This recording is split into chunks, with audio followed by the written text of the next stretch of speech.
So, good morning or afternoon or evening, everyone, depending on where you're viewing from.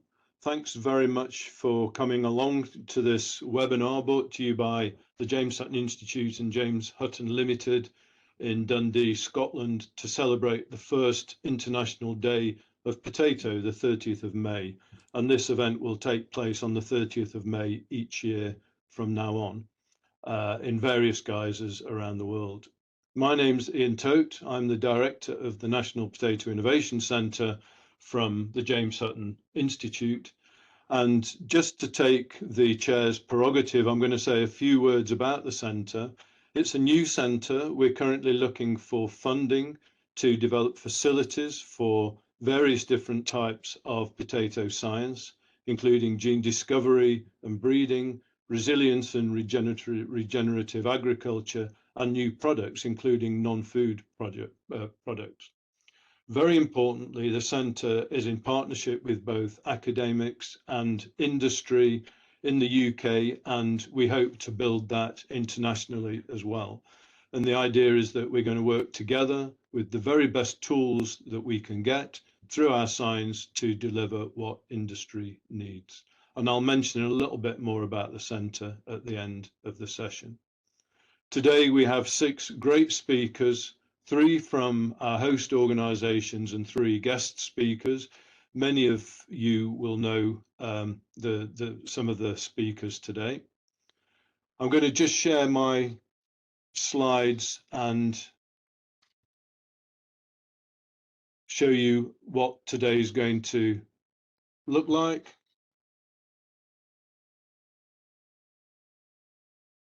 Just bear with me a second.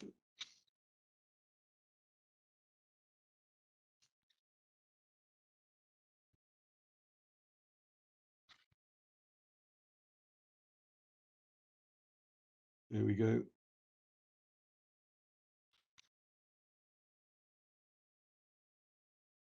So hopefully you can see that. If I go to the first one, so we're going to start now with 3 presentations for about 10 or 15 minutes each. Then we're going to go to a break, and we're just going to have a short 5-minute break to put the kettle on, and then we're back for 3 more presentations. And if there's time at the end, we'll have a discussion and questions to the speakers before we close on time at our time of 11 o'clock. I've introduced myself, but the first speaker will be Mark Taylor, who is the chair of GB Potatoes, supporting the future of potato research, and he'll be speaking about our future prosperity, the power of collaboration. Next, we have Cedric Porter, editor of World Potato Markets and a regular contributor to a number of farmer magazines, and many of you will know Cedric from talks at international conferences. And then Mike Rivington, a senior scientist at the James Hutton Institute, specialising in land use and climate change, speaking about climate change and potato production. And then after the break, we've had a change. Unfortunately, Jamie Smith isn't able to make it today. So Jonathan Snape, his boss, the head of James Hutton Limited, is going to speak instead about innovative approaches to potato breeding. And because of time constraints, he's going to go first after the break. Next, we have David Pryor Hope, who is a design engineer, co-founder and chief technology officer of Fibre, an innovative company developing sustainable fabrics from potato fibres. And then the last but not least speaker is Derek Stewart, the director of the Advanced Plant Growth Centre, who will be talking about applying storage research. So I shall stop sharing my screen.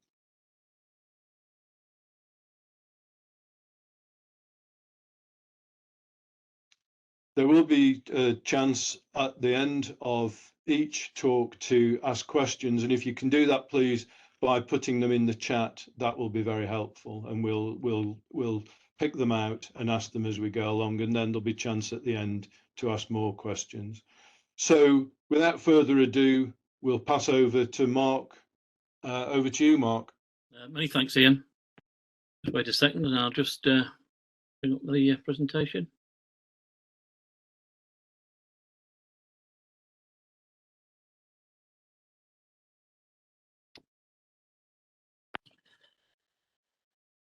Can you see that, Ian? Yes, we've got that, Mark. Great. Good morning, everybody. So my title, Our Future Prosperity, The Power of Collaboration. I'm Mark Tamer. I'm chair of GB Potatoes. So let's kick off. So the potato, an extraordinary vegetable with a remarkable history and numerous uses. Its versatility allows us to be prepared in many ways, both fresh and prepared, and it makes it a staple in many global cuisines. Nutritionally, potatoes are an excellent tuber, rich in vitamin C, potassium, dietary fibre, and several B vitamins. It must be remembered, a large baked potato provides you with more than 50% of your daily requirement on vitamin C, and fresh potatoes are virtually fat-free. So what does this make the potato? Economically, potato is crucial for global food security, being the fourth most important crop. And where does that bring us to in the UK? We are good at growing them in the UK. We have the climate in the main. We have the expertise, and we have the track record. As an industry, we may be under some pressure, but I believe we're in an excellent position to promote our sector. So, to the potato in the UK. As I just mentioned, we are under pressure from many different angles, and I'll touch on a few of those a bit later on. At retail level, our sector is worth £4.2 billion. So very important financially and very important back to the farm. A keen topic of conversation in the last few months, and it will continue to be, the risk of growing potatoes has increased, and unfortunately growers are leaving the industry. As a sector, I believe we must work hard to stop this and to retain our critical mass and stabilise our production area. Now, this is a little bit of a guesstimate from me and a few others in the industry. We believe this year we'll see there or thereabouts 100,000 hectares in the UK planted. The last available statistics from the HDB were in 2020 when we planted 117,000 hectares. So quite a significant drop, and we don't want to see any further. So in the 70s, we were self-sufficient in potatoes in the UK. We're not today. That has dropped now to 65%. And currently, that is being made up by imports. Circa 825,000 tonnes of processed finished product, frozen chips, coming into the UK. I know Cedric will probably give us a little bit further update on that very shortly, but that's a significant part of our national requirement coming from outside the UK. So I'll make this as a statement. Collaboratively addressing the challenges confronting the potato industry to ensure a robust and sustainable future for potato production in Great Britain. What do I believe we need to do? I believe we need to speak with one voice. I believe we need to promote our sector further with more positive messages. I think we further need to sponsor best practice, and without doubt, we are better working together. So a few examples of where I believe we're working on some of that today. Fight against blight. Working with the James Hutton and cross-industry collaboration, really important part of industry support. Our PCN forum. So this is a partnership with GB Potatoes and Cupgra.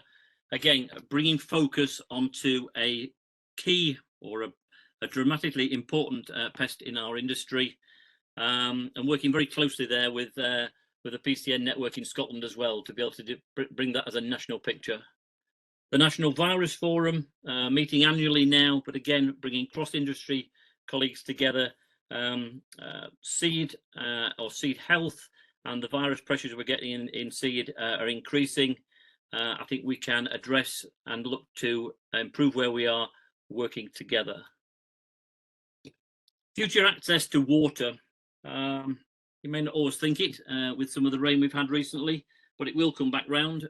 We do need water to irrigate a high proportion of our industry, and we need to, one, have a seat at the table, and two, make sure that we have an opportunity to put our case forward as regards our needs for water in the future. We lost CIPC as a product some years ago now. We are still working as regards the legacy we have from that. So the CIPC Residue Monitoring Group has been established. This is to provide data to CRD. Again, it's collaborative information, it's anonymized data, it's information that we need to provide as an industry to protect our industry. So if you use CIPC in the future, please do get in touch. So we need your data on residues, please. And then one that's been currently in the headlines recently, the approval or loss of approval of Mancozeb. Very good engagement with DEFRA and the Minister, of which some of that still continues, to be honest. So it's not a conversation that we think is quite over yet. But again, thinking about where we can come together to work as a collaborative. Residual levy funds. This is a piece of activity that GB Potatoes has been championing on behalf of the industry. This is the cash involved. So just about £1.8 million in total. We put a case to the AHDB and then to the Minister that these funds need to be spent on behalf of the industry. And that's really important. These are industry funds, not GB Potatoes funds. So we are looking to be able to secure in the first 3 years just over, or just short of, sorry, 1.4 million, and then possibly another just over another 400,000 for years 4 and 5. So projects in there, and I'll come on to the projects in a second, but it's five years worth of projects. Over time, it's increasingly important that we ensure the stability of the initiatives. And to that end, it is our intention for this issue to become self-sustaining. So whilst we've got these funds in the short term and we want to use them well and spend them on behalf of the industry, it's really important that we sort of think about the legacy we have when those funds come to an end. So some of the planned projects at the moment, this is not definitive. These are some of the ideas that we put to the Minister. Potato blight in general, so ongoing support for fight against blight, thinking about resistance build-up, thinking about new strains that are now emerging in Europe and what that means for us in the UK. So I think a much bigger project around blight. National aphid monitoring. We've done this piecemeal in the last couple of years. It's really important that we put a network back together to be able to, one, track aphid movement, and I think more importantly, share information in time so the industry can see what's happening and it's available to all.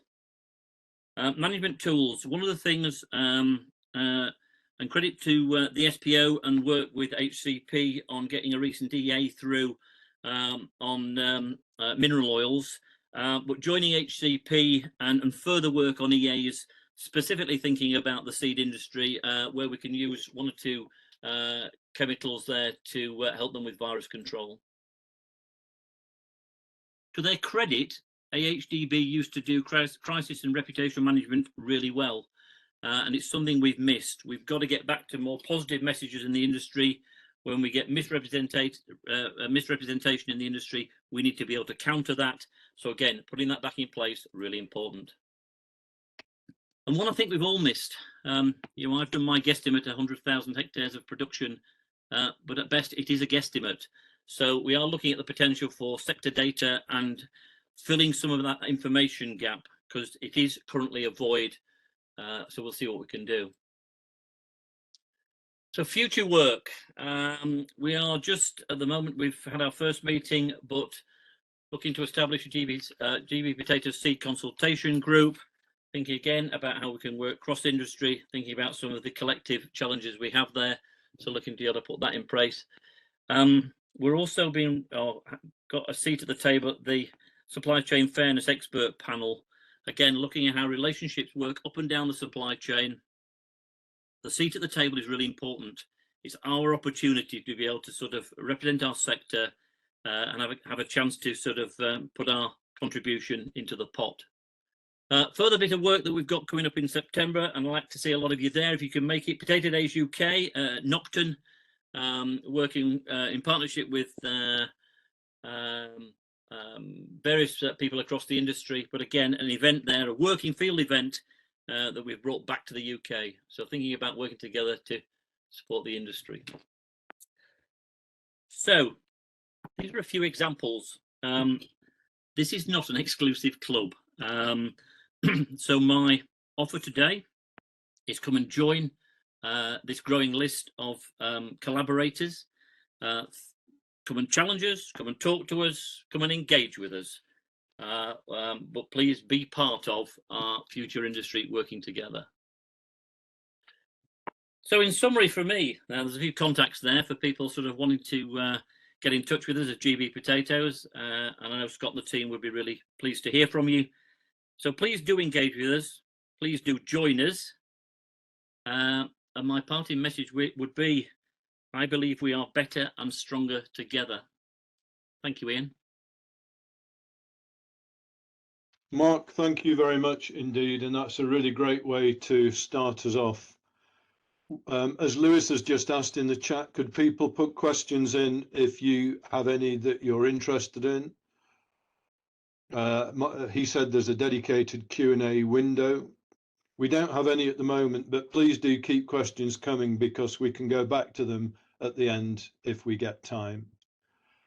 Thanks again, Mark. Without any questions in the chat yet, and I suspect it's because we're all still working out how to do it, we're going to move on to our next speaker, who is Cedric Porter, that's going to be talking about an update on global potato markets. So if you could share, Cedric, over to you.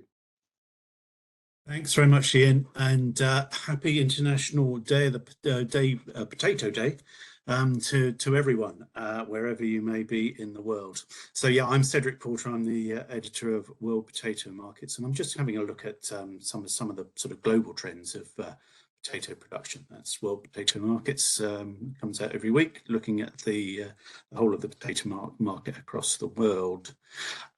Right, let's have a look at some of the production figures in across the world, and it's really showing us sort of signs of leveling off production, really.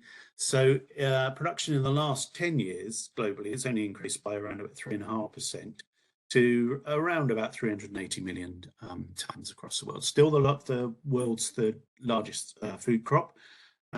And that increase was greater between 2003 and 2013. So there is a bit of leveling off, a plateauing of production. Production around about getting on for 2/3 of production is actually in Asia. There's a need there, obviously, the need there for potatoes. The UN and part of International Day of Potato is to promote the production of potatoes and to see that increase or double within the next 30 or 40 years. That is quite a target, and at the moment we're not really meeting that target. So things to be done across the world with potatoes. Yields as well. We've seen a sort of slowing in the yields. Whether this will happen in the next few years as we bring into new technology, new genetic technology, and that becomes more acceptable both in UK, Europe, as they catch up with the rest of the world in terms of some of the genetic technology to be used. So yield increases in the last 10 years are only up around about 7%. You go back the 10 years before that, they were up 20%. So there is a slowing of the production, slowing of the yield, and we've actually seen a smaller potato area globally. As well as in the UK, as Mark was referring to. But it is still big business. You can see it's big business in the UK, but globally it's enormous business, and we've seen a massive jump in the value of trade in the last year alone. We've seen an increase of more than sort of 30% in between 2022 and 2023, mainly because of the price of products, and potatoes increased rapidly in that time. So the value of potato trade has doubled in the last decade, and 2/3 up in the last 2 years. But there's only 6 countries, and my slide has cut off some of those 6 countries. We've got Belgium, Netherlands, France, Germany, Canada, and the US. They account for 90% of that world trade. So that's an enormous proportion. There is a slight increase in trade from places like China and India, but this is very, very dominated by a few players, and that perhaps should be raising some concerns that we're very reliant on a few countries. Some of those countries, like Belgium and Netherlands, have almost sort of reached peak potato. They can't really grow any more potatoes themselves. So we're very, very reliant on a few countries across the world. These are some of the challenges that we face, and you can see that we need to increase production of all crops to feed the world, and particularly if we look at Africa, where the population is soaring and due to soar, and not so much in Europe. Actually, we're seeing perhaps a reduction in the population over the next few decades in Europe. But that African population is growing rapidly, and the potential for the potato there is enormous. There's only 2 major crops, and that's corn and soya, corn or maize and soya, that are outpacing the increase in production is outpacing the increase in the population.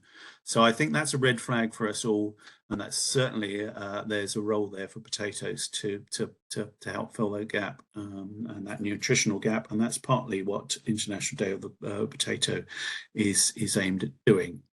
Let's just pop to the UK. As Mark said, we agree around about 100,000 hectares will be planted this year. Just about all of them got into the ground now, but it's becoming more difficult. We've had 5, 6 years of a very difficult production in terms of both drought and flooding. So it's a significant problems there for growers, and we've seen an 18% drop in production. So we're around about 4.7 million tons, we reckon, if we get an average yield this year. There are around about 4.7 million tons across the UK, including Northern Ireland, and obviously we have a need for probably around about getting on for 7 million tons of potatoes. So there's a big import gap there, and that is, the UK are the second largest importer of chips or fries. We do love our chips. More than 800,000 tons, worth more than £1 billion a year. So that is a big loss that's leaching out of the UK economy. Only the Americans import more fries or chips than we do, and we're number 2 by quite a margin, with France being number 3 at around about 600,000 tons. So a big gap there. So as we say, and Mark says, lots to do for the potato industry, and certainly a great role there for GB potatoes. But we still do love our spuds. In any way you eat them, and you say to anyone, how do you love their spuds? And they'll a lot of people like roasties, but everyone will love spuds in some way. So we are still a big consumer. And the reasons to love potatoes, there's so many reasons. Mark has spoken about some of them, but I always like to use Miss Tata, who's the Portuguese potato mascot, and she loves spuds, and this is why there's so many reasons that we can love spuds. Probably the most versatile crop in the world, and you don't have a Mr. Carrot head or a Mr. Broccoli head, but you do have a Mr. Potato head. So something to celebrate and something continuing to build on. Also, from an environmental point of view, a lower environmental footprint than or CO2 footprint than pasta and rice. It's half the CO2 of pasta and a third of rice. And these are actually figures from the Barilla Centre for Food and Nutrition, and Barilla make pasta. So just a final few thoughts. World's appetite for potatoes is as strong as ever. And there's a dominance in trading in Europe and America.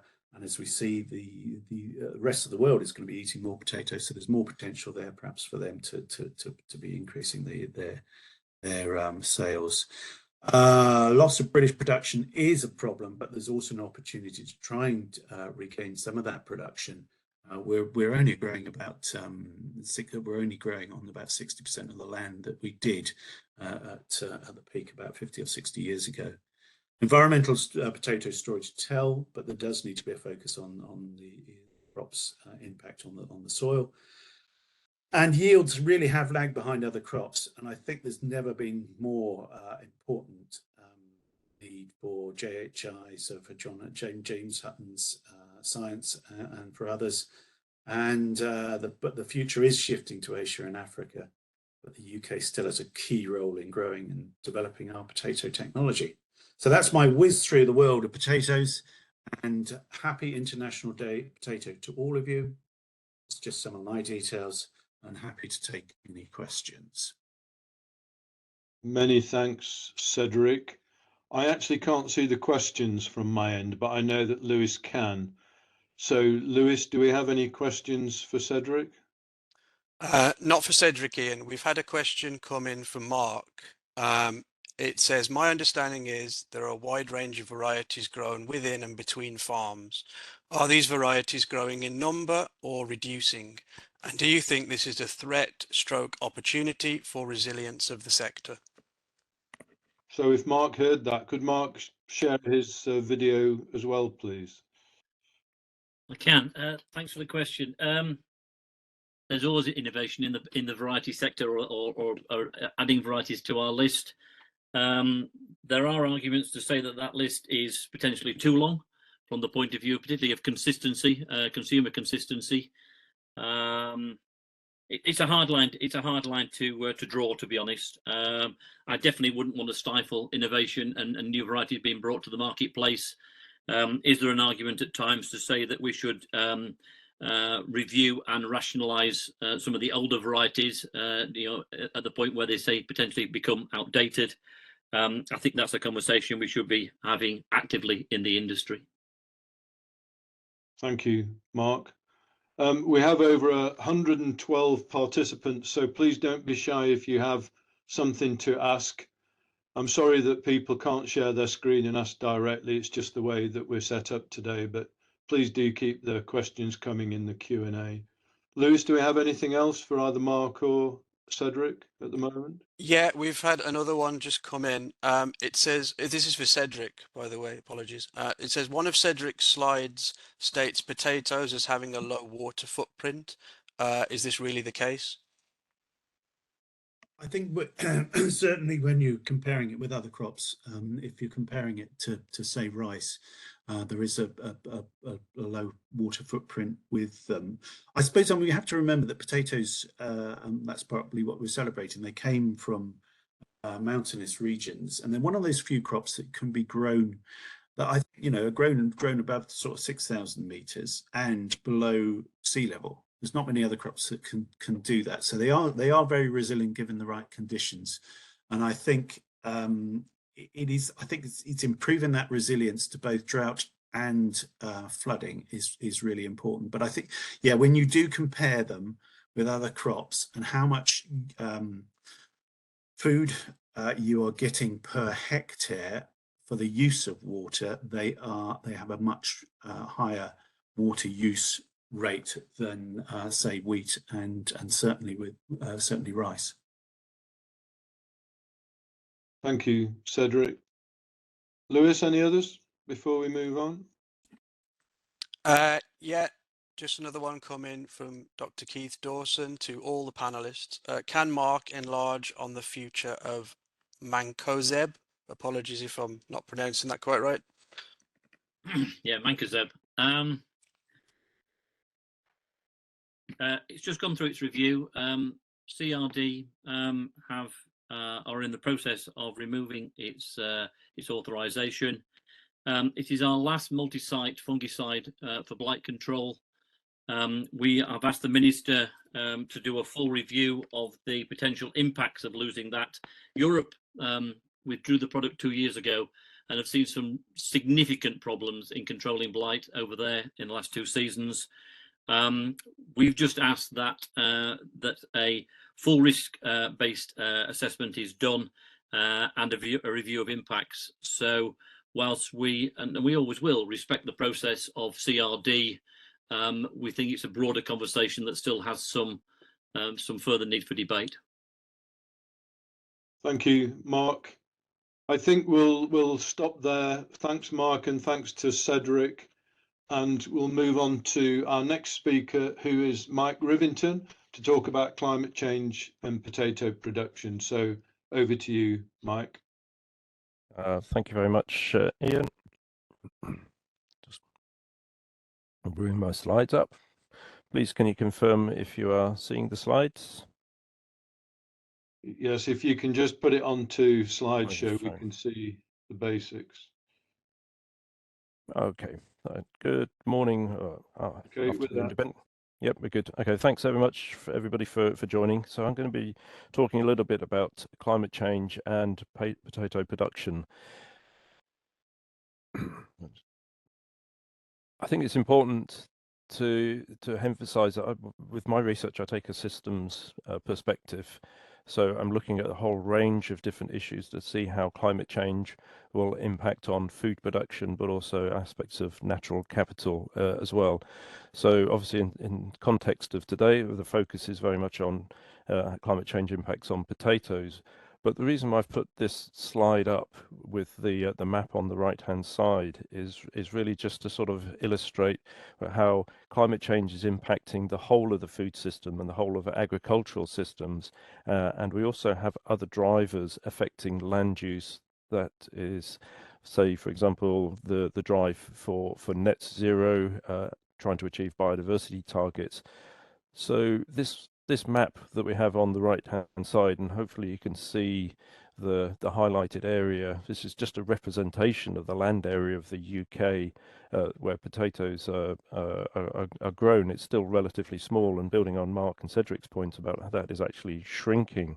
This whole sort of mosaic of land use and the amount of land area used for particular land uses is changing in response to not just climate change, but the need for mitigation and other policy objectives as well.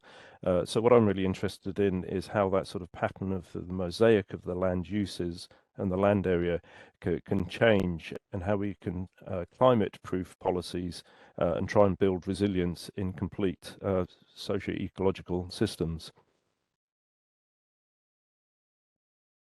So I'm actually going to start off with the key messages, and then sort of try and justify why some of them we can hopefully discuss later. As the two previous speakers have pointed out, potato is an incredibly versatile crop and is relatively robust to climate impacts compared to some other crops. But obviously that's a context and location specific example. And under future climate change, there may be some benefits to some areas, but I think there are also some very substantial risks. And certainly what we're seeing in the UK is an increasing variation between and within years. Some years we may have very good growing conditions, but I think, as Cedric pointed out, that we've also had a lot of successive poor years as well. Some examples, photographs on the right.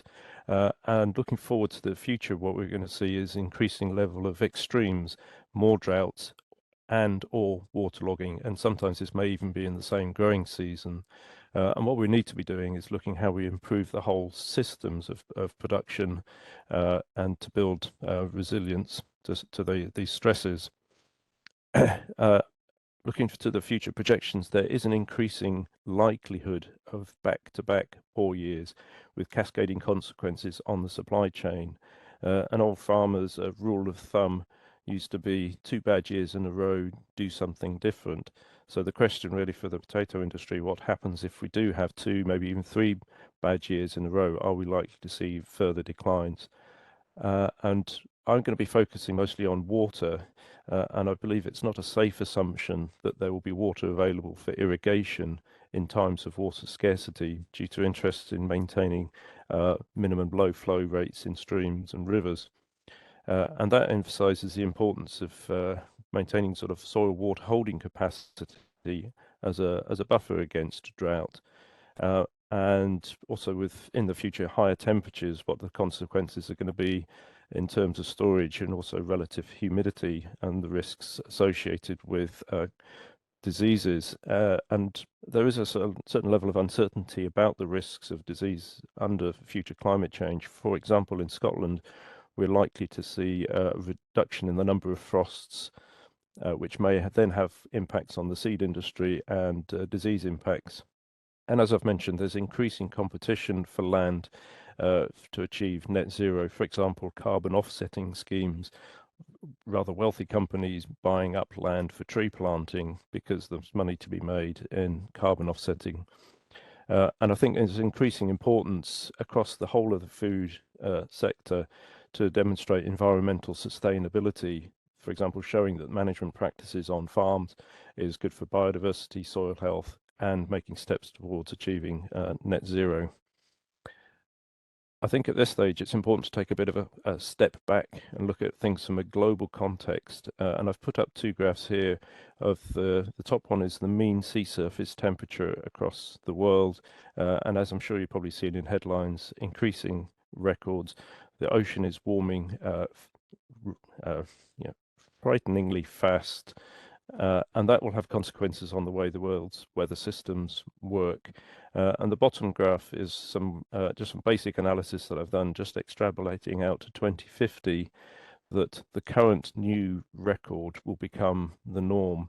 And this fundamentally changes the thermodynamics of the way the Earth's climate system will work. And the point here is really that there will be increasing instability in our climate. And we saw that last year with a record hot year.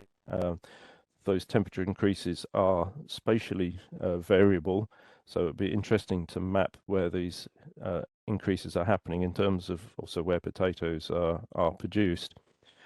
Now, it's all very well looking at this at a global context, but what does this look like in for example, in a local UK country?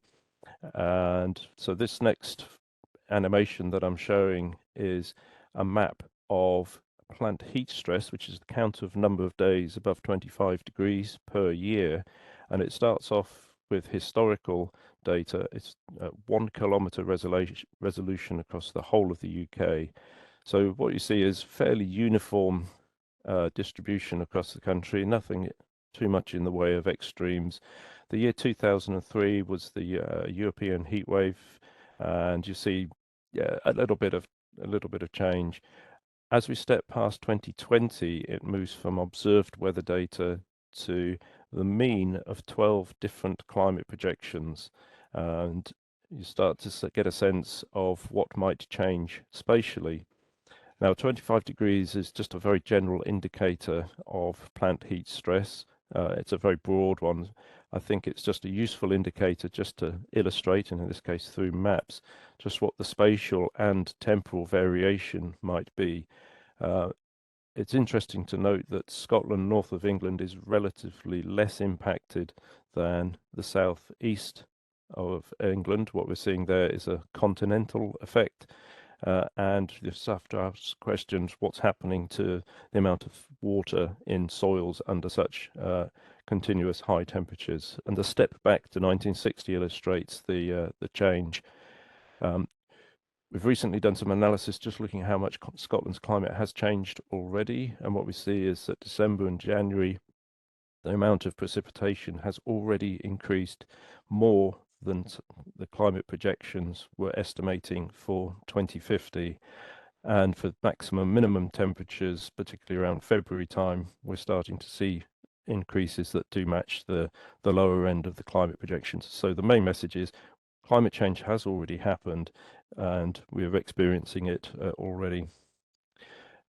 In terms of what does that look like spatially, we're interested in precipitation, the amount of water input into agricultural systems.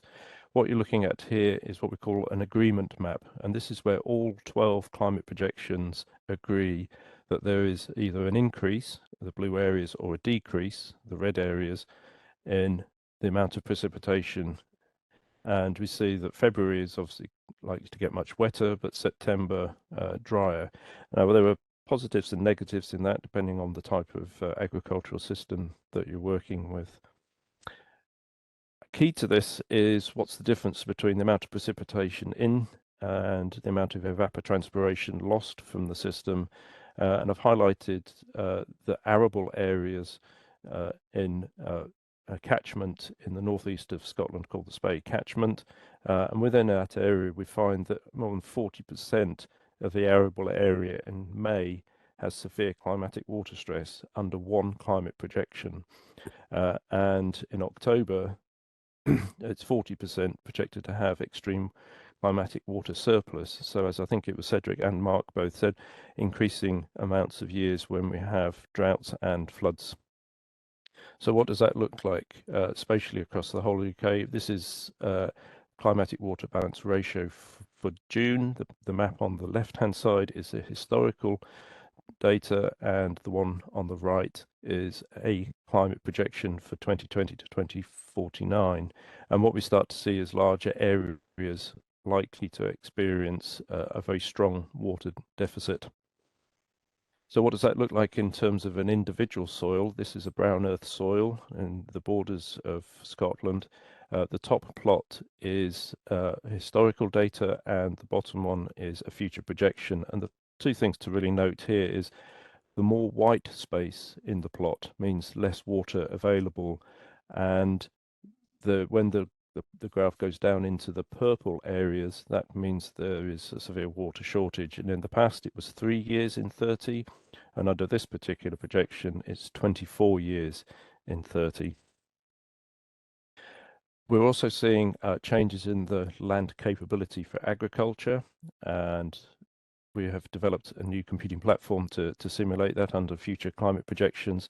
And this feeds back to the point I was making in my very first slide, that changing sort of mosaic of the land that's available for potato production.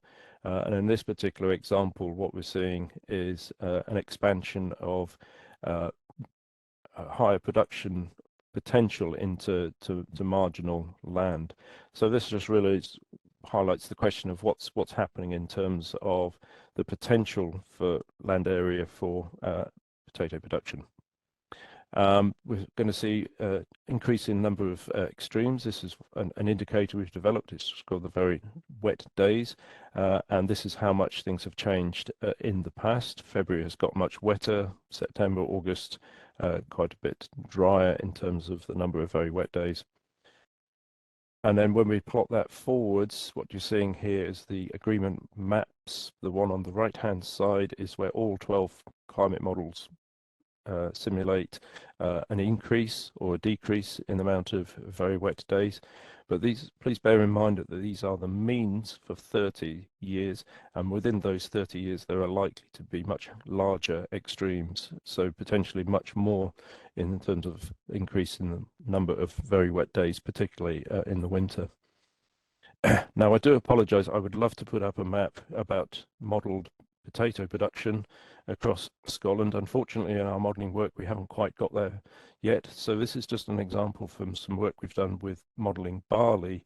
And it's really just to highlight, excuse me, the spatial variation across Scotland about where there may be increases or decreases in yield, excuse me. And this variation is very closely linked to the soil water holding capacity of soils. So I think this is an important lesson in terms of our potato production in the future, just matching climate with soils. And with that, I will finish and thank you very much. Thank you very much, Mike. Really interesting look into the future. Lewis, do we have any questions for Mike? None presently for Mike, Ian. Okay, just a reminder, we have lots of people on the call. Please do feel free to ask questions while we've got this very experienced panel in front of us, and we can get them to answer some questions. So if there are no questions at the moment, we just want to go into a short 5-minute break to allow you to refill your cups. So we shall see you in 5 minutes, starting again at 9:52 UK time. Thank you very much. if the panelists can please mute and switch off their videos just for the next while, please. Thank you. See you in 5 minutes all.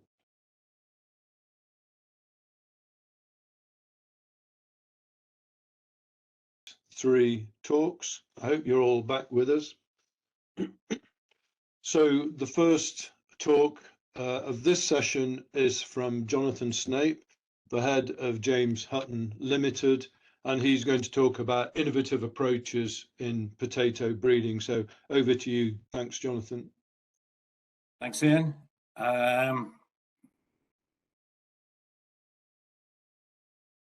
Is my presentation showing now? Yep. Great. Well, first of all, I'd like to start off with a disclaimer. I'm not a potato breeder. I'm not a potato geneticist, and I see from the number of attendees, there's quite a lot of people on the panel attending who have got expertise in that area. But what I want to do is not go into any detail about any of the breeding technologies or approaches to breeding, but really looking at what we can do with them and what the implications are. And I say there's plenty of people online at the moment who can help add to that discussion.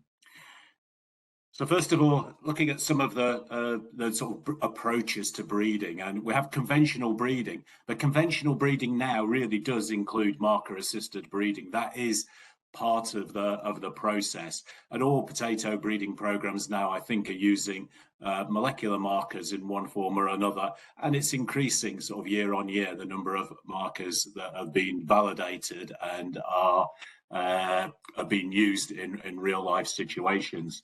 But there are other approaches.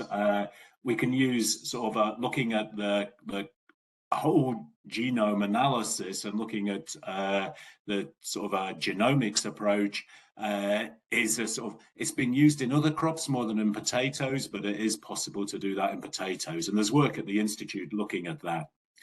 We've also got gene editing. I'm sure many of you have heard about this. We are at James Hutton using gene editing on potato on a real project looking at specific traits, but it is not a sort of be all and end all of breeding. It's only applicable to a relatively limited number of traits at the moment.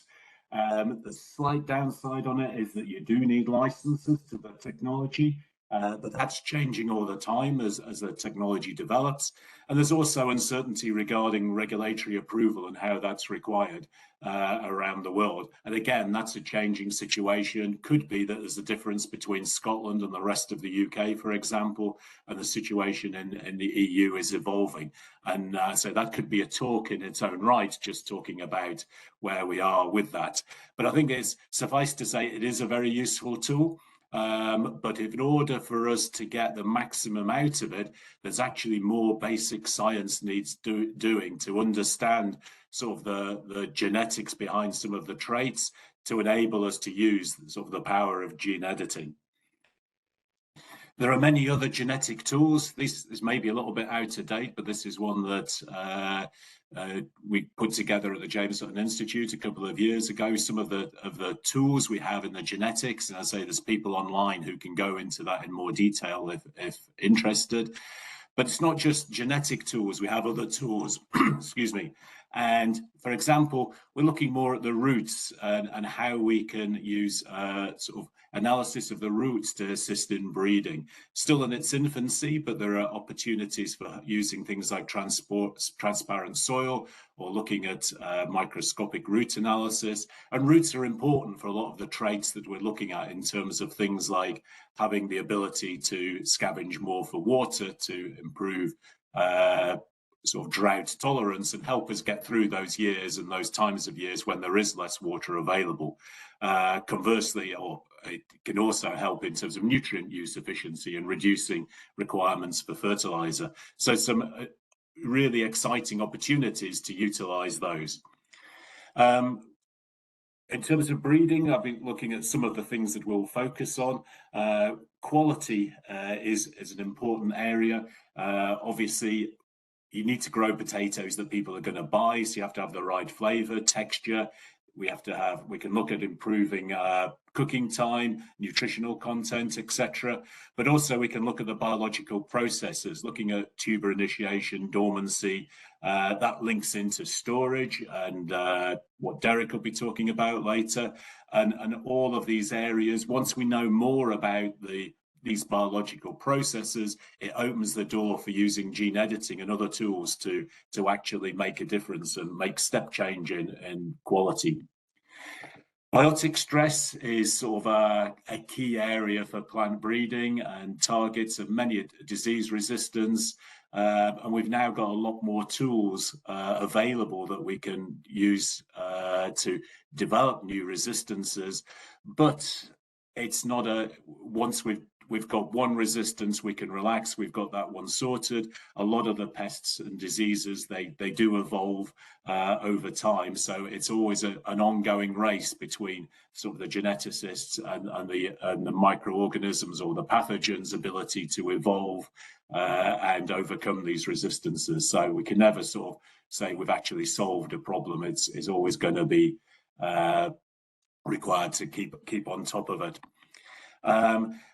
So that sort of brings in integrated pest management. We think resistance breeding is a key part of integrated pest management. It's not the only tool we'll have, but it's a very important part. But again, that will require us to have knowledge of the pests, how they're evolving, how they're sort of spreading, looking at the epidemiology. And I say that is important that these two areas are sort of tied in together and we make the links between them. And I say at the Institute, we do have people working on the epidemiology of different pests and monitoring outbreaks of things like late blight. But also, it's come up a lot already today, is looking at abiotic stress, looking at heat tolerance, drought tolerance, salinity, etc., etc. And again, we don't just need one of them, it's probably looking at how we combine them, because we say we're not just going to have, we can have drought and flooding all in the same year. So we need to look at how we can develop varieties that can actually do both, cope with both of those extremes, not just one or the other. So that's quite a challenge for breeders to be able to do that. Potato production is very dependent on the agronomy and soils. Soil quality and health is a very topical subject, and there's a lot of work going on at the Institute and that. But breeding can actually play a role in it. So you can actually look at ideally, you would want to find the right soil that you could grow potatoes in. But if you've got a suboptimal soil, can we breed varieties that will actually still perform there? An example given here is looking at varieties with phosphorus deficiency that we could actually breed for and could then produce in these suboptimal soils. This is a very old slide that I've used several times before, and thanks to Soil Essentials for us. But this shows one field with the same variety grown across it, exactly the same agronomy, and shows the variation in the yield across it, with areas of relatively high production and areas very low. Now, this is a challenge for breeders. So if we were using this field to select for varieties, if you only had one of each variety, what you'd actually be doing, and this is what our potato breeder always reminds me of, is you're actually selecting the best part of the field, not necessarily the best potential variety. So this is where breeders need to be aware of things like that, and the experimental design, the plot design needs to take this variation into account. And we have some sophisticated methods that we can use at the Institute, and we have access to statisticians through BIOS who can help us design experiments to deal with this variability. But it's not just the part of the field that varies in terms of the yield. And again, thanks to Roy Nielsen for this slide, again, used many times. This shows that the distribution of pests and diseases, in this case, nematode populations, highly variable. And again, if you were looking at selecting for nematode resistance in this field, you might find ones that are just happen to be in a part of the field where there isn't much of the nematodes, and it survives, and you think it's resistant, but it actually isn't. So we have to bear all of these things in mind. This is a slide I used previously looking at precision agriculture and how different options that were available. And one of the options that we had was looking at sort of treating every plant as an individual and having the data, collecting data from individual plants so that we can put in interventions to improve the productivity of that plant. Now, we can actually use a similar sort of approach in breeding. So we can actually, when we've got a plot of different potential new varieties, selections, the biggest way of selecting, doing the phenotyping is at the moment is the breeder walking through the field. But by using other technologies, we can get a lot more data. We can use satellite data, we can use cameras, they could be mounted on drones or tractors or on robots. We've experimented using robots for this, and we can use hyperspectral imaging and other sort of imaging technologies to get a lot more data on how an individual plant is performing. So this is technologies that are available to enable us to actually make that selection process more efficient and getting a lot more data and selecting for a wider range of things that can be sort of enhance but not replace the sort of the breeder's eye as they walk through the field. The second option for precision agriculture is you grow everything indoors. That variability I showed in those previous slides is completely removed. It's grown in a perfect environment. And so when you're looking at differences between different plants, you know you're looking at differences in the biology, not the differences in the growing conditions. So that leads us the opportunity to looking at speed breeding. And what we mean by this is that we can actually do multiple seasons within 1 year. We don't need to grow crops up to maturity. We just need to grow the plants up to the size of a seedling enough so that we can take a leaf sample without killing the plant and extract the DNA from that seedling. We can then use a whole range of molecular markers and do a really strict cull on getting rid of all those seedlings that don't have all or possibly most of the markers that we want. And then we can do it again and again and again within the same year. So we're actually producing huge numbers of material, so it's increasing your chances of success, but only the ones that have most or all of the markers that you want go on to the next stage. I think those would still have to eventually go into the field, be trialed in real life situations, and this eventual selection will be done based on that data. But it's a way of ensuring that what you actually put out in the field has already ticked a lot of the boxes of the minimum requirements that you want. And the exciting thing here is it makes it quicker to be able to recycle some of these selections and sort of get more rapid improvement. It does have its limitations, though, Heather. It's not going to solve all the problems. There's probably a bottleneck at the moment in terms of automating the leaf sampling and DNA extraction. There are tools out there that we just need to be able to apply those in this context. As I mentioned before, yes, this won't lead to a finished variety on its own. It will still need to go out in the field, and we'll still need the skills of experienced potato breeders to be able to use this approach to be more effective, to get to the same end result, but just quicker. We don't necessarily have enough molecular markers available now to make the most of it. And so there is still a need for more fundamental research to understand the genetics so that we can develop more markers. And as the more markers we have, the more efficient this process becomes. And as I say, you only have to extract the DNA once, and once you've got the DNA, you can very relatively cheap additional costs screen for additional markers. So one disadvantage of this, it does make it quite expensive in the early stages because you're doing a lot of genetic work, you're having to access sort of controlled environments, towers, etc. But in the long term, it should reduce money because you're reducing the amount of work that you're doing in the field, and you're also reducing the time. So you should get to market quicker with a finished variety. So again, it's an interesting approach, but we can't look at it on its own. We have to look at it in the context of sort of broader breeding and variety development. So I think that's just been a quick whistle-stop tour through some of the approaches, some of the limitations, some of the new tools that we've got.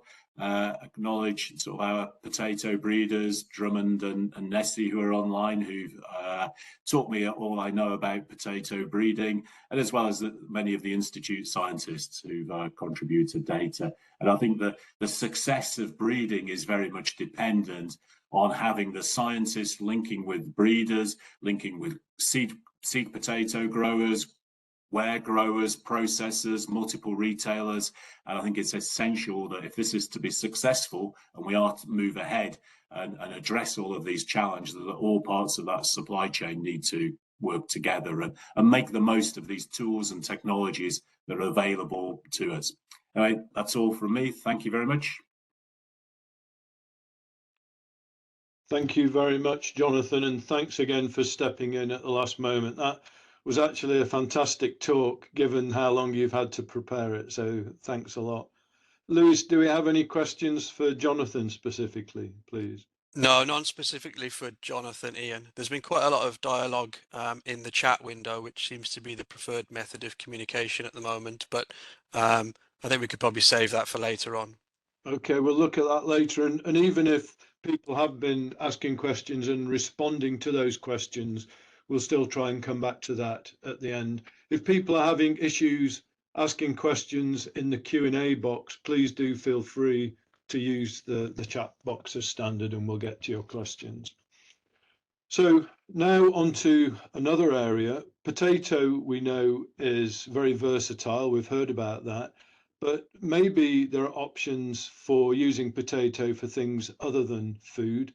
And we're delighted that David has come along from FIBRES to talk about options for sustainable material from potato fibre. So over to you, David. Wonderful. Thank you so much. Can you guys see my screen okay? Yes. Amazing. Let me just see if that's working. Cool. Awesome. Hello, everyone. I'm David, CTO and co-founder of FIBRES.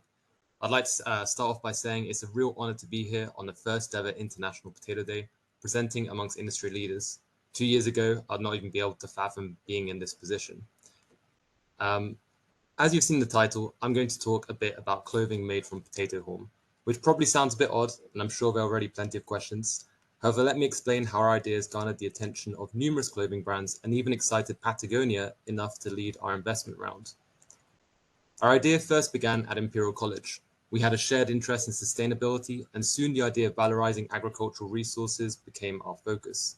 Potatoes stand out. They are the third most important crop in the world, are local everywhere, and with perennial challenges and tight constraints, we learned there is an appetite and curiosity for innovation. Potato haulm, as of course you know, is poisonous and often described as a nuisance by growers, especially in the face of the dicot ban. We calculated this leads to over 300,000 tons of the biomass in the UK and 150 million tons around the world being discarded each year. From our research, this could well be the largest untapped agricultural co-product. We became super interested in what we could do with this massive untapped biomass, especially how leveraging it could replace the need for virgin materials and potentially provide farmers more profit for the same work and acclaim for supporting sustainable initiatives. We discovered potato haulm is an unusually great source for cotton-like fibers. In fact, all 58 potato stems, including desiccated, we have sampled from farms and research institutes gave fibers compatible for the apparel industry. So, why would brands be interested in potato haulm fibers? Despite the desire for cotton, it is considered unsustainable. It contributes to the fashion industry's notoriety of being the second most polluting industry, consumes a land area equivalent to Germany to farm, and uses trillions of liters of fresh water every single year. With increasing consumer awareness, brands are pledging to more sustainable practices, with major brands such as H&M and Inditex, parent company of Zara and Pull&Bear, investing hundreds of millions into the space. In fact, by 2030, 88% of textile demand is expected to be for sustainable materials. Despite this demand, alternative eco-fibers that match cotton's quality typically fall short in either sustainability, price, or scale. Potato stems, however, at full scale could replace 70% of cotton at just a fraction of the impact. In fact, as well as using no additional land, our patent-pending technology can make fibers with 99% less water, 82% less CO2e than cotton without using any harsh chemicals and having biodegradable outputs. So, to put it in a nutshell, we will purchase otherwise unutilized potato haulm from growers and transform it into sustainable textile fibers for fashion brands, improving profitability and sustainability farming and giving brands a sustainable alternative fiber. I'm sure you're curious to know when you can buy potato haulm cloves and start selling potato stems. Well, we're still in the early days of our journey. It was just over 2 years ago we were conducting the first prototypes in my backyard. Our journey since then, however, has seen us build the foundations of the company and technology with support of numerous Innovate UK grants and accelerator programs. Gradually, we worked our way up from a shipping container with no running water to shared spaces, our first patent, our first hire, and so on. We now find ourselves with a big archway in London, a team of over 12 technical staff, far smarter than myself, and a clear roadmap to scale up and optimize. The R&D, as you can imagine, has not been easy. Potatoes are not grown for fibers, yet our product to truly have an impact must compete with materials engineered for centuries for apparel. The constraints coming with this has forced us to take a genuinely multidisciplinary approach, forcing us to rethink conventional techniques in biochemistry, engineering, and agriculture, and push each opportunity to its limit. I often describe potato stems as an extreme usage of technology we have built. We have found our tech, compared to conventional approaches, is able to extract fibers more efficiently and sustainably from textile crops such as hemp and flax. In fact, we've been able to extract fibers from every single biomass we have tested so far. Ultimately, fashion is a massive industry with the urgent need to find circular solutions. We believe transforming crop residues into textile fibers is a key for efficient land usage to meet the world's increasing demand without harming our planet. With all that said, we're positioning ourselves to be selling to sustainable innovation brands in 2026. In fact, one such brand has started a collaboration with us, which will see them fund and support our fiber development to be integrated into one of their product lines. Whilst this is a great market, we believe to have the biggest impact, we need to work at the biggest scale possible. That's why our long-term goal is to sell to the major producers. I'm sure you may be wondering, how are we going to get our hands on enough of this stuff when it is currently destroyed? Until now, we've been sampling by hands, as you can see, not always with good posture. We understand there's a lot of pressure on producing potatoes, and the last thing we want is to adversely affect operations.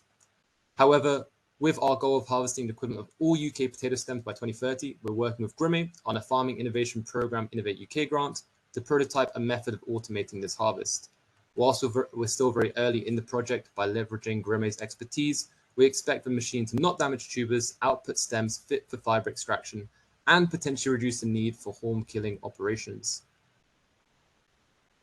Another major activity for us is finding where to set up our first production facility. We have seen some agronomic properties such as extraction cost and product quality affect fiber quality. Fortunately, it seems preferable factors are common in the UK.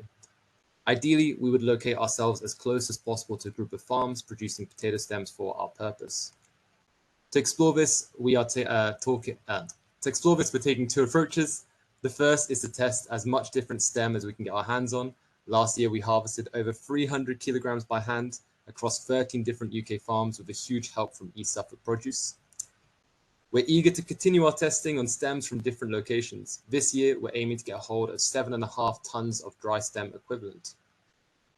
Secondly, to better understand what influences fiber, we've been working closely with NIAB to grow trial plots to closely examine the impacts of specific variables on fiber quality and ultimately help us identify which potato markets lend themselves to favorable fiber quality. Ooh. Sorry about that. We're starting to work closer to the James Hutton Institute to understand even more about our process and opportunities. We have a mutual curiosity in valorizing waste, in particular if our processing waste could have value. It could be that our first revenue will be from this. Whilst we're still early on, we wonder if our waste could be a source of fertilizer for growers. Jamie, Derek, and Gordon have been a great help to explore expanding the logistics of our operation. It's not often I am fortunate enough to be in a call full of potato experts. I'd really love to get your thoughts and invite honest feedback. We want to connect with growers to continue sampling real potato stems. As I mentioned earlier, we're after 7.5 tons this harvest. To get a good idea of your home's fiber, we need just 7 by 7 meters, which would be enough for a yarn cone. Of course, we're happy to organize the stem harvest at a convenient time. If you're feeling a bit more adventurous, we would love to try run the first prototype of a harvester at your sites. So far, we have 3 farms who have agreed to try it. However, we need to make sure it caters to as many growers as possible and get as much feedback as we can. We're keen to expand our operations. We're particularly interested in exploring more feedstocks we could valorize and how our systems could work internationally. We welcome all proposals. We're eager to collaborate, we're open to grant-funded projects, and are always on the lookout for skilled people to join the team. So if you're inspired by our mission, please do reach out. Although we're still early, I hope after today I've been able to show you why myself and the rest of the team believe that this idea could be a fantastic opportunity for farmers and the environment. Thank you very much for listening to me today. It's a real pleasure to be presenting. Without further ado, I'd love to invite any questions and discussions. Thank you very much, David. It's a real pleasure to see people working on such innovative stuff, and the fact that it's on potato makes it even more exciting. Before we look at questions coming in, I've got one question, and forgive me if you said it and I missed it, but when you look at different varieties of potato, do you find the fibres very different? And if they are different, is there an opportunity to breed specifically for improved fibre production? Yeah, no, that's a really good question. So what we have found is that different varieties and different agronomic properties do affect the fiber in some way or another. It would be in terms of the amount of fiber we can get or in terms of the actual properties of the fiber for textiles. Generally, what we have found, though, is every single stem we've worked with would be suitable for the apparel industry. It's just some fibers may lend themselves a little bit better for a different use case. Maybe one would be nice as a silky garment, and another one would be nice as a more kind of rough denim alternative, let's say. So there is definitely a variation, but everything we've worked with does seem to work. And in fact, what we have found is that generally the crops which are more prevalent in the UK are actually lend themselves to preferable fiber quality for the brands we're working with. I would imagine there are lots of people very excited about this, the opportunity created through fibre, and we have a lot of growers and other scientists, other industry people on the line, and I'm sure there'll be lots of interest in wanting to speak to you and giving you an opportunity to use a little bit of their land, etc. So if there is, please do get in touch with David. Any issues about not having his contact details, please feel free to contact myself or Lewis. I think it was my email on the invitation. Feel free to contact me and I can pass it on to David. But really good luck, David, and we hope to hear from you later. Do we have any questions for David, Lewis? No, I think some of these presentations must be great because either that or people are being shy because we've not had any questions for David. I can see one from, sorry, let me just check. I don't understand this system. Derek, you replied, Keith, including fibre in the protein and starch discussion is worth pursuing. Keith asked a question about alternative products from crops, and we'll maybe answer that at the panel in the end. Yeah. Okay. David, thank you. It's been really nice for you to come along. We appreciate it, and we'll hear from you in the panel later. So our last speaker seems to have gone very quickly. Our last speaker is Derek Stewart, who is the director of the Advanced Plant Growth Centre, who's going to speak to us today about applying storage research. So thanks, Derek, and over to you. No problem. Right, let's get this sharing going. Give me a shout, assuming you can see it. We're actually not seeing it on full screen. I'm not sure why. And I think, Lewis, it was the same as David's. I think you're not doing anything wrong, Derek. It might be the way that we've set the system up. Hold on, try a different one. No, we're still seeing it as a window within the wider screen, but I think we can see it well enough, and I think I think we'll just go with that. Okay. People can see it. Right, I'll go for that then. Good morning, everyone, and happy International Day of Potato. I felt like a bit of an interloper talking about potato here, but then I thought, well, actually, I joined what was the Scottish Crop Research Institute in 87 working on potato. So I've kind of had a history on it. So I'm going to talk about what we're doing now and where potato storage fits in it. And I think the story today seems to be that change is the new normal. And storage is going to be a key part in that. So, but let's frame out the discussion first. So I'm director of the Advanced Plant Growth Centre, which is a £30 million innovation centre looking at its innovations, essentially pre and post harvest technology solutions. And these can be medtech, AI, or biological. Going back to what Cedric was saying earlier on, I wasn't quite sure if anyone was going to throw this up, but it's giving you a feel for the split of production and yields worldwide. And it is extremely varied. And particularly in terms of yield, it essentially looks like everyone's yield on average has lifted per region. So everyone's kind of getting better at it, but within a region, there's massive variation. So if you look at Europe's yields, for example, they're sitting at average that, what's that then, 20 odd tons per hectare, but the UK is about double that. So we are good at potatoes, I suspect, because we've had a long history at it. And potato is part of our culture. Replicating what Mark said at the start, potatoes are a fantastic source of nutrition. I think potatoes personally are suffering, particularly as fresh potatoes, because they're ubiquitous. They've always been there. And that might be a potential for diversifying how we produce potato. Ian and I and others went to China, I can't remember when that was now, several years ago, and I went to see the potato processing food quality group. They had 400 different products from potato. Now, some of them were not appealing to me at all, potato juice being one of them. Bit of a hard sell, that one. But they had things like potato noodles and different variations on that. They were fantastic. They looked really good. And noodles is a huge upswinging product in the UK at the minute. And so potentially pivoting towards that. Anyway, potato is a really nutritious crop. You just have to watch on consumption quantity. Although if you can see me, this is a body built on potatoes. So I'm not a small lad. So bearing in mind, agriculture is changing. And I think key to that is as you change how you harvest the crops, what nutrients you're using on land, that all determines what your potato at the end is going to be like. There's a huge element of terroir in potato. If the soil's varied, how you're treating it, the whole environment on it, that impacts on what the potato when you harvest looks like, and it will impact its storage behaviours and the behaviours beyond storage into the process industry.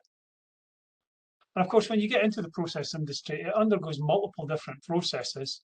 And if you've not got a well-stored potato going into that, this can exacerbate the problems that processing can often create. Oh, hold on, something happening. We've got a ding dong. So as mentioned before, potatoes being used for multiple different uses. And one of them coming up fast in the outline is potato protein and extract particularly for food ingredients. And I think the global alternative protein non-meat market is going to be projected to be going up to about 6.8 billion over the next couple of years. So there's a ready market to take potato protein. And you've got companies like Beehive, which is a kind of spin out from Branston's, already capturing that market. So there's multiple uses for the potato beyond standard potato. And David from Five identified another one. Interestingly, doing this talk, I thought I'll have a look online and see how potato storage fits within people's concept of the supply chain. And basically it doesn't. So if you look at look at that figure on the top left from the Potato Council. It kind of describes the field to fork. Storage doesn't feature in it at all, which is really odd. Another one on the right, which is a broader commercial one, storage doesn't fit. I only found one that really featured it. That was one from Slaney Farms, and they identified storage as a key component in there. So storage is a kind of Cinderella aspect in the potato supply chain that people tend to forget about, which is odd because rarely are they processed immediately upon harvest. So you have to store things. So it's a key part of the supply chain. Potato can be susceptible to lots of disease and defects, and if you don't store properly, they can be significantly exacerbated. I'm glad they're showing this at about 10:30 and not just before lunch, because it would put you right off. But if we could clean them up before storage, you'll suffer a lot less of these problems. The other problems, key problems you get, and the big processors will be sharp on this one, is if you don't store them properly, you get breakdown of starch, sucrose, which then breaks down to glucose and fructose. And that causes problems when you're processing or cooking these, because you get after cooking browning. You get significant browning and potentially the creation of acrylamide, which is a neurotoxic component. Not really something you want in your processed products. So storage is a key process in there. Traditionally, this was done, the research in this area was done at Sutton Bridge by HD Potato. HD Potato closed down, Sutton Bridge closed down, and that's kind of split into two areas now, with Adrian Cunnington, who ran Sutton Bridge, has his own company who's advising on big, heavy scale potato storage processing. We chat to Adrian. But what we've done is create a kind of partnership between us, ADAS and University of Greenwich to look at the more fundamental, up to TRL probably 6 level of research as part of a group called the Crop Storage and Post-Harvest Solutions. And to do that, we have new potato storage research kit. So the process to store potatoes was all predicated around chloroform, which is CIPC, which was banned due to toxicity. You've got other ones that have come in now. You've got DMN, you've got maleic pyrazide, and you've got a range of other terpene-like components that are broadly comprising everything of these citrus spearmint oil and so on.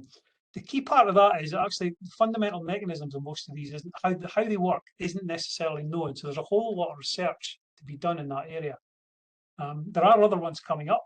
For example, there's work done on, I think it's maize protein digest, which when mixed with chitosan is being used for storage. That's more a coating of the potato solution. I'm not convinced that's going to be a viable one.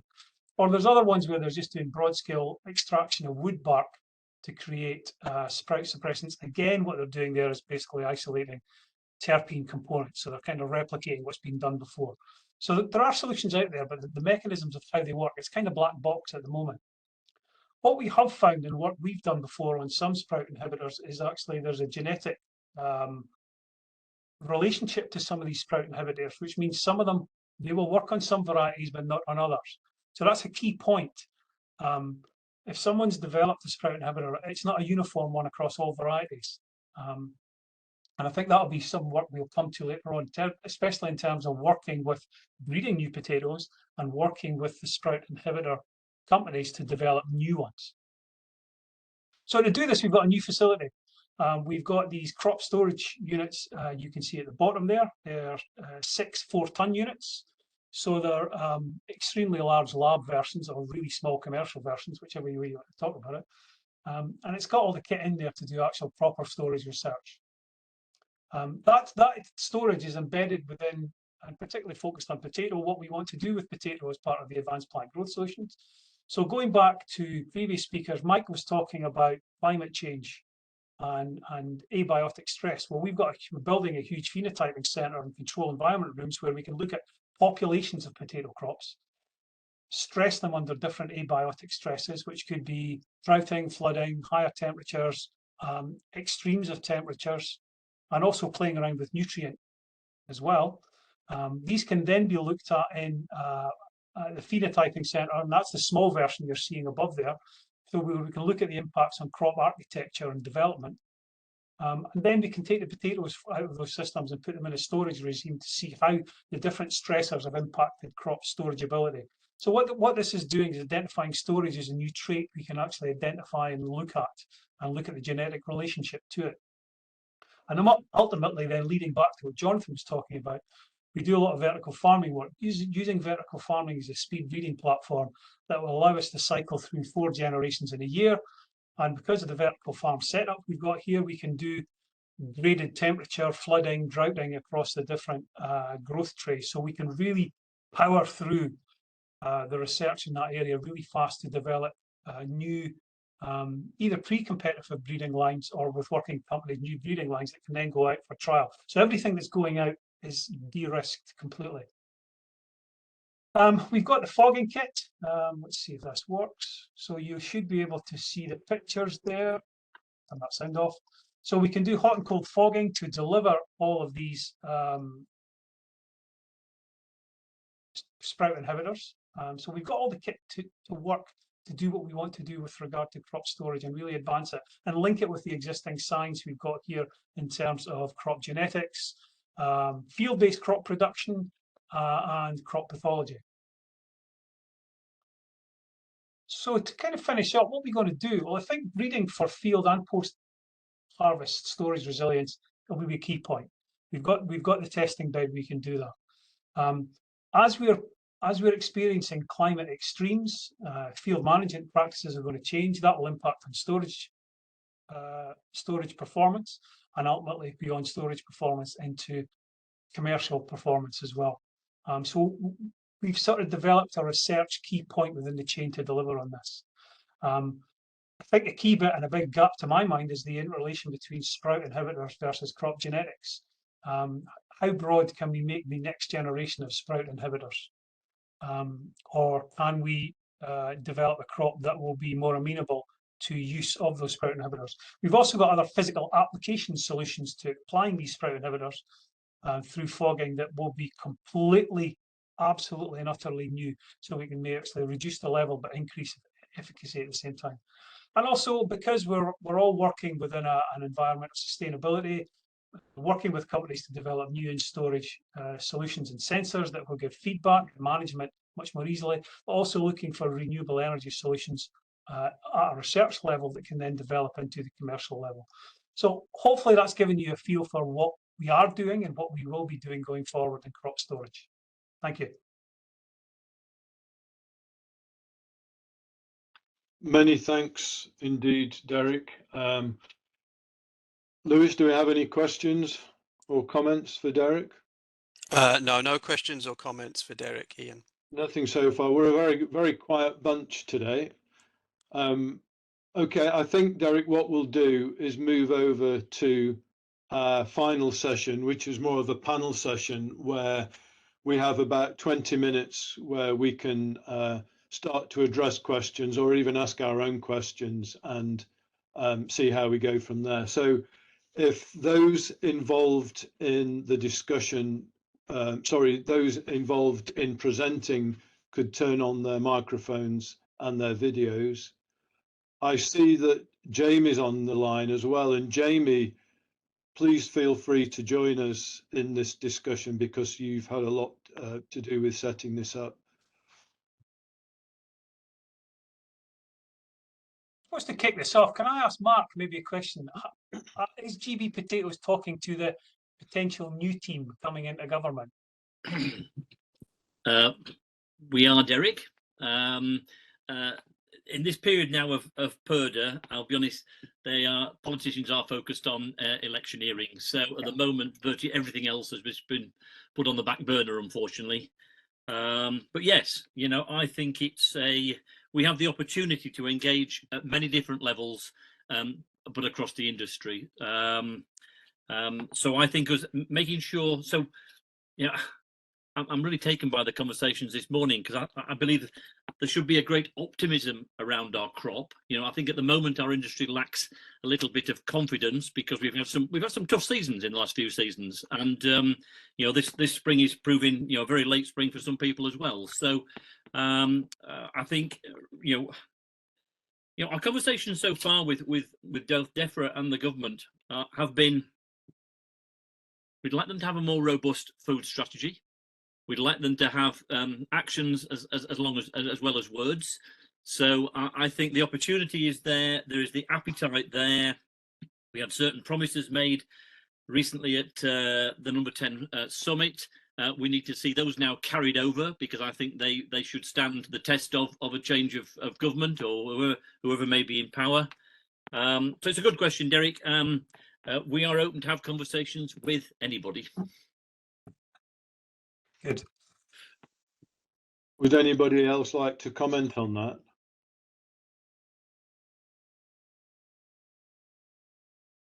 Okay, Lewis, I saw that there were some questions that came through earlier on, and I think some of them were answered online, but I think it would be good if we can just go back to those and answer for the benefit of everybody while we're on the screen now. Yeah, sure, Ian. We had a message come in privately. It says, it's more for Jonathan actually.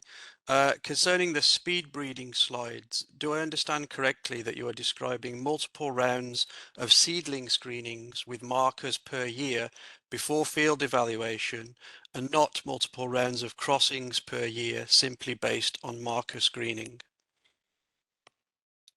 Yeah. I mean, that was my original thought. Yeah, the former rather than the latter.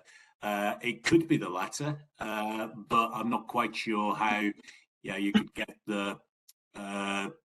doing crosses at different times of the year. How easy that would be. At the moment, we only do it at one time of the year, but I guess with where you've got access to totally controlled environment facilities, you just produce the environment that's needed to produce the pollen at any time of year. But yes, I was primarily thinking about the first stage, the first option, but it could potentially be the second one. Logistically, it becomes quite complicated, and yeah, it has to be thought through, and it also has to be thought through at what stage do you use all the markers. Otherwise, it starts to become very expensive. But I think there are opportunities there. But the way I see it is, it's not an end on its own. It's part of a bigger sort of approach. It's just another tool that we have. I see Derek wants to comment on that. It's just to add, Jonathan, I think what we'd also build in is sensor-based phenotyping, so we can really screen out early on the ones that just, depending on what you're growing them under, if they fail, you don't even need to genotype them. They're dead. Yeah. You weed them out fast. So it's getting to a numbers game that will work. I think, I think you identified right. The bottleneck will be robotic-based genotyping fast. To my mind, is going to be key to this. But that's coming on, I think. Yeah. I think the technologies are there. They're just not being deployed in this scenario specifically for potatoes. And as a general point, I think there is money available for governments from EU.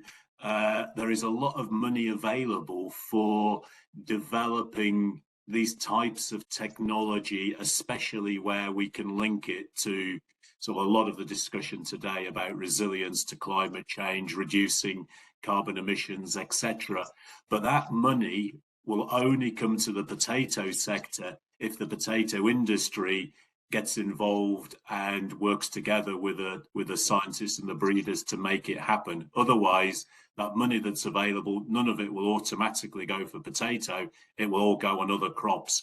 So I think that's one of the key messages for me out of today is, how can we all work together to access the money that's available to utilize all the technologies that we have available to address the challenges that have been very starkly outlined.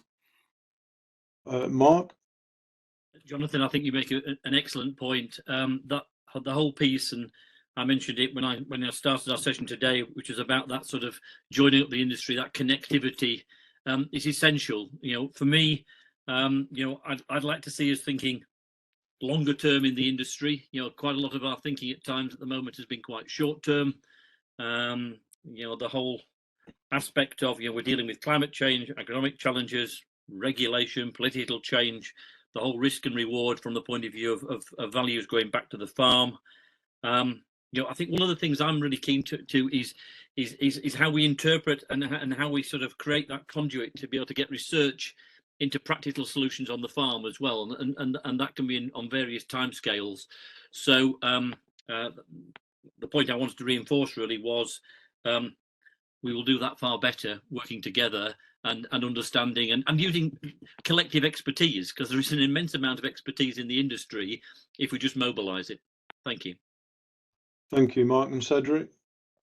Yeah, I suppose my question is how much sort of cooperation is there between the UK and European and other institutes? I know, Ian, you're very much involved with that, because I think there's a great sort of respect for UK potato science, but I suppose it is just getting it out there and working together with other people. I was at Europotat meeting last week, and they're talking about a resilience for flooding and drought project.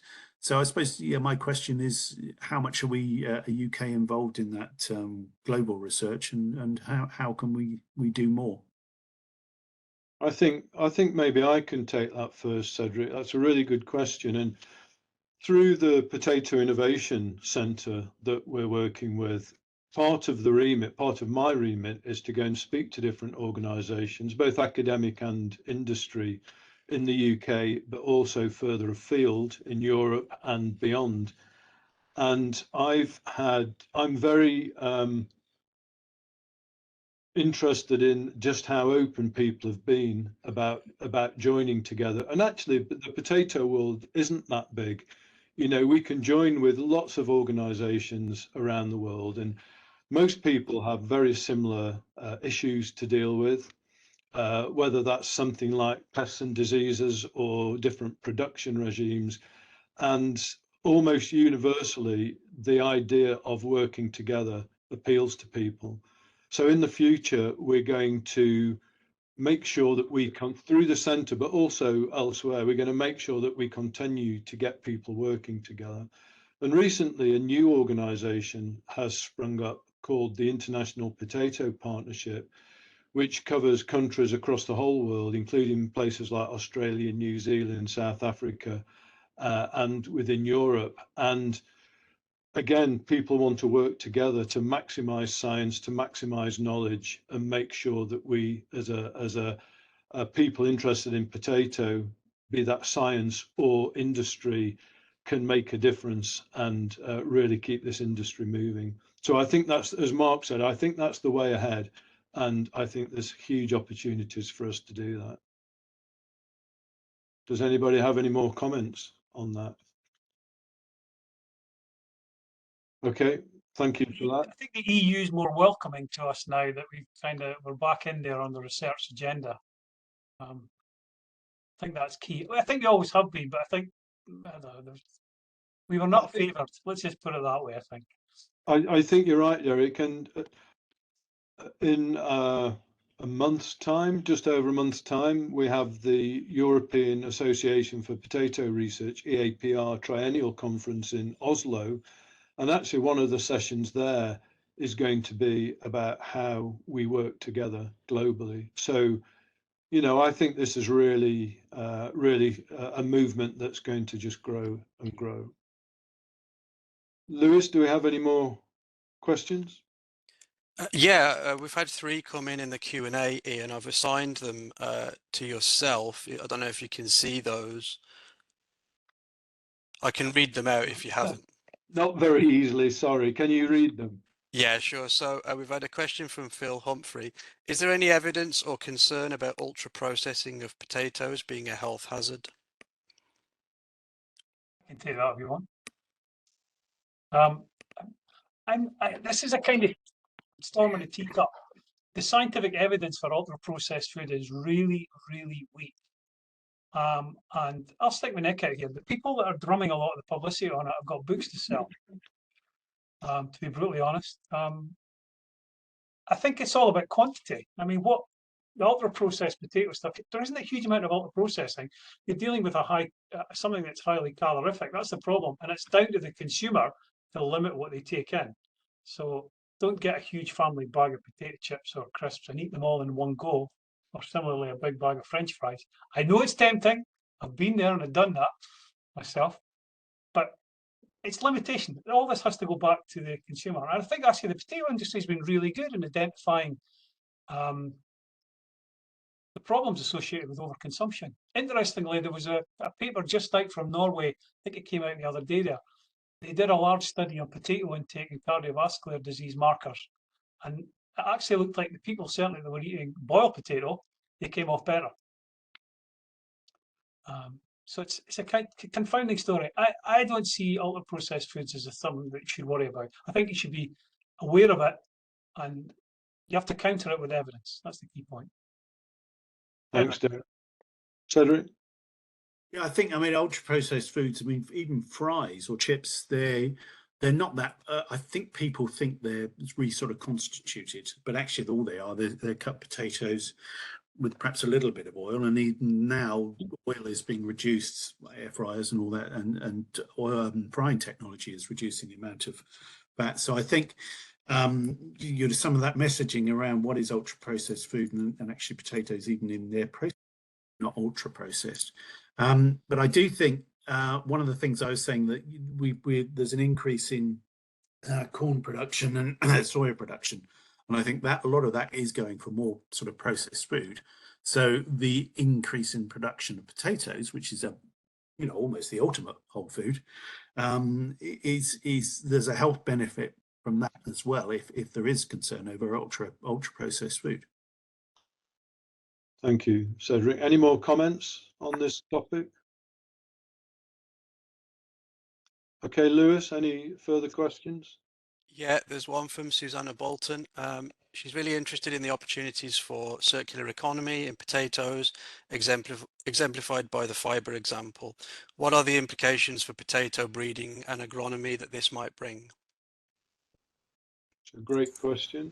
David, do you want to start? Yeah, I can definitely kick this off. So I think the first thing for fibre, what we're doing is we don't want growers to change the way that or rather the potatoes they grow for fibre.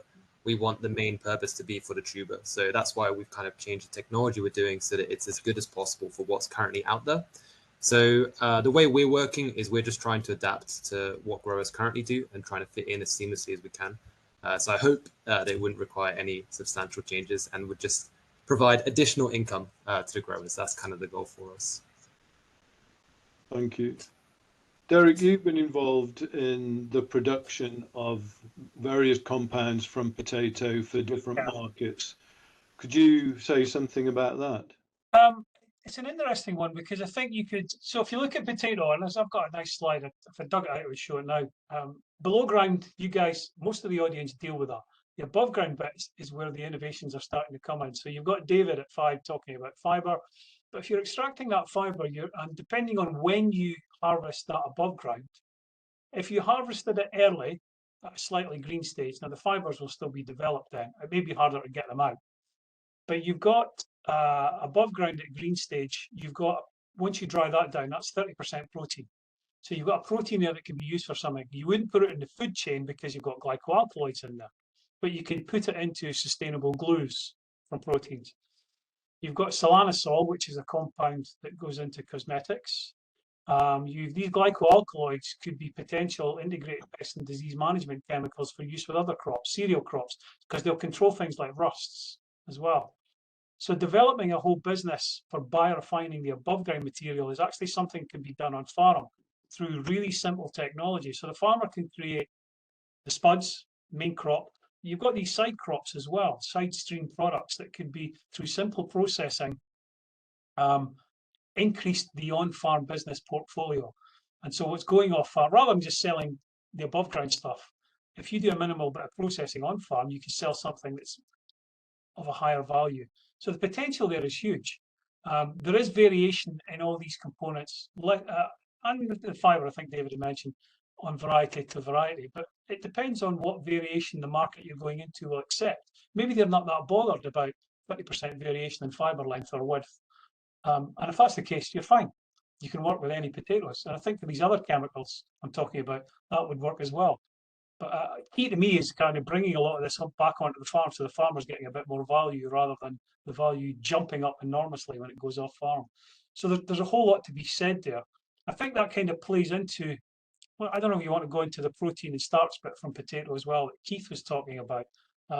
So the world around, the context is changing. So you've got the single-use plastic ban that's come in, and I think, what were the figures I picked up there? I think England used 2.7 billion plastic single-use cutlery and plates every year. Now, potato starch can be used for that.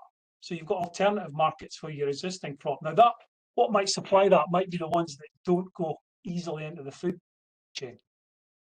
So there could be a use for everything that's produced. Again, and I think that goes back to what Mark said at the start, we all have to get together and discuss how that fits in the bigger game.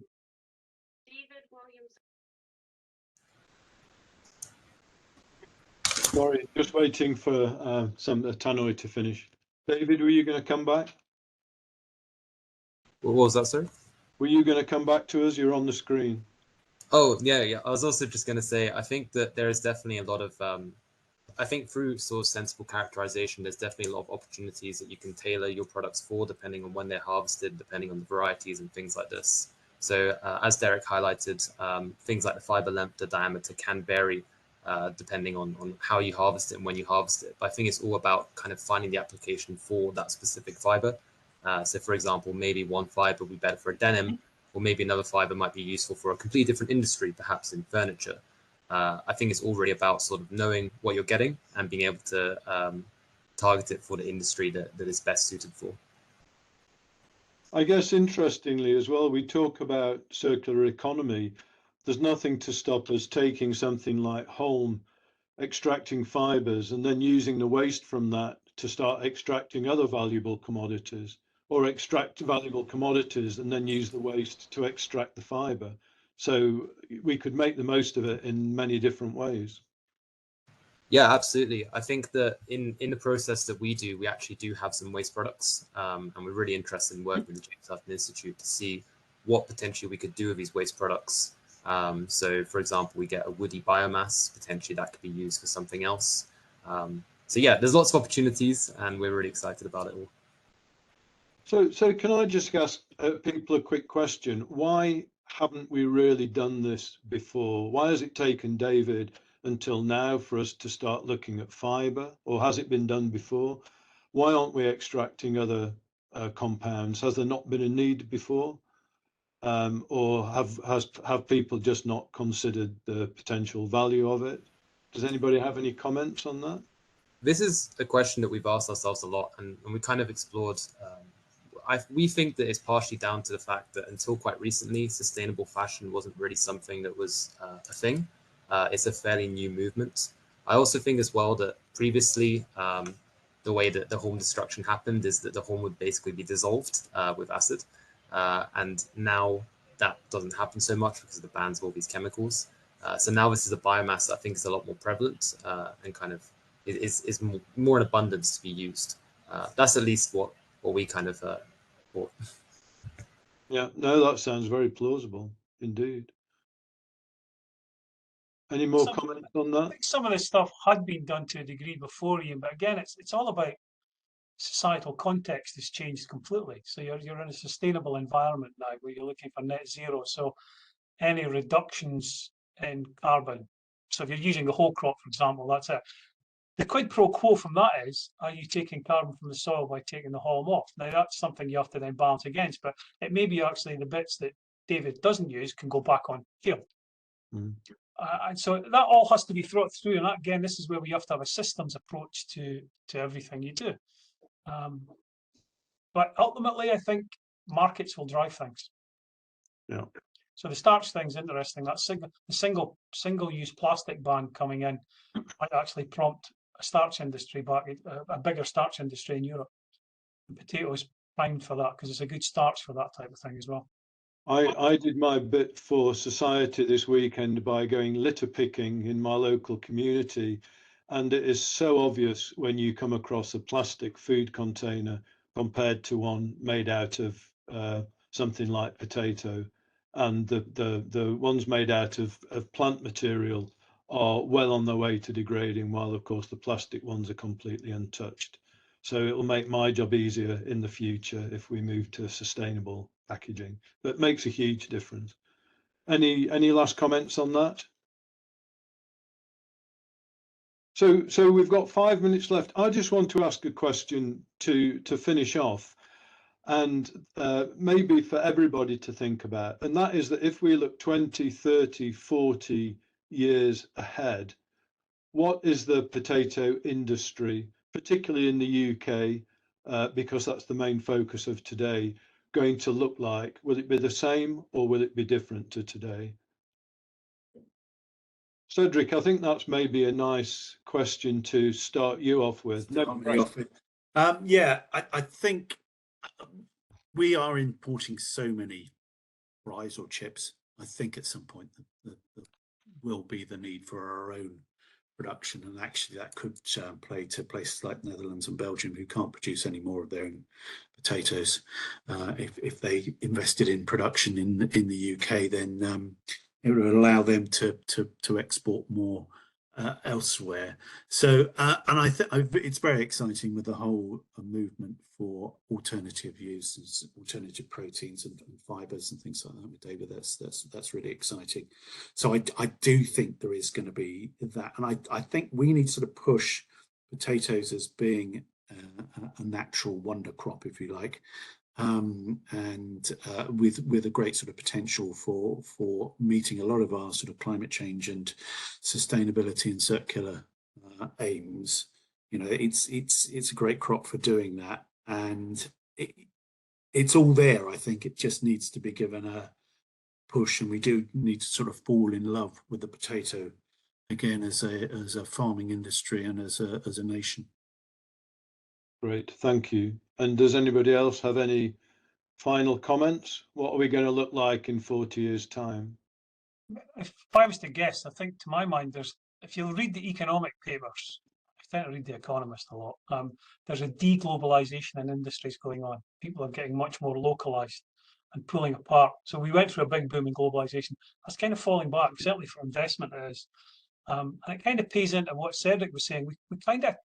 We need an element of potato security. That's probably the best way to describe it, because potato is a really nutritious crop. So food security could significantly depend on potato and probably wheat security for bread. So the two of them together will be key crops. Thank you. And Mark, if you're still there, I can't quite. Oh, sorry, Jonathan. Yeah, I just had a fear that in 40 years' time we'll still be growing King Edward and Russell Burbank unless we do something about it, because we probably 40 years ago we probably thought that they were on the way out. So I think that sort of ties into some of the comments earlier about ensuring that if we are going to make progress as an industry, we do have to make sure that we're growing the most modern, successful varieties. We're never going to achieve net zero by growing King Edward and other varieties of that generation. So I'd like to hope that we're in a situation where there is almost a complete overhaul of the varieties, and that none of the varieties that are being grown now at any scale, they've all been superseded by ones that have far superior traits, both quality, disease resistance, resilience, etc., etc. But I have that nagging doubt in the back of my mind that no, it won't happen, but optimistic that it will. I'd also think possibly that indoor seed potato production will have a role to play. It will not, in my opinion, replace the vast majority of seed potato production in the field, but I think it will have a niche area to play. And it also, globally, there'll be areas of the world that are reliant on importing seed potatoes, might go down the route of actually producing their own indoors. It's more expensive, but it's less risky. And I think a lot of the drivers will be reducing risk and sort of having more guarantees of quality. So I think there's opportunities there, but I don't see it being a whole scale change to growing indoors. Just a niche area to for specific parts of the world and parts of the supply chain. Thank you, Jonathan. And last comment from you, Mark. Thank you, Ian. I think my crystal ball's a little bit hazy, so I'm not quite sure what that casting out that far is going to look like. I go back to Derek's comment. Change as the new norm. Let's embrace that and let's take that as a positive. Think about the what we've got as an industry. For me, so what would I want to see in the next, let's say, decade at least, is we regain or at least maintain our critical mass from an industry point of view. We keep our expertise. We sort of back to my sort of title from earlier on. We continue to collaborate. So from the point of view of I think unlocking some of these opportunities will only work if we do it as a supply chain and think longer term. Because at the moment, I think quite a bit of the thinking is a little bit short termist. So with confidence comes investment, and I think if we can get back to investing in the industry, I think I can see us having quite a prosperous future if we do that. Can I just finally say, Ian, thank you for the opportunity this morning. I've enjoyed the discussions. I think we've had a great panel of people to explore various aspects of what's happening in our industry. So thank you for putting that together for us. Thank you very much, Mark. So we're a minute after 11. Apologies for that.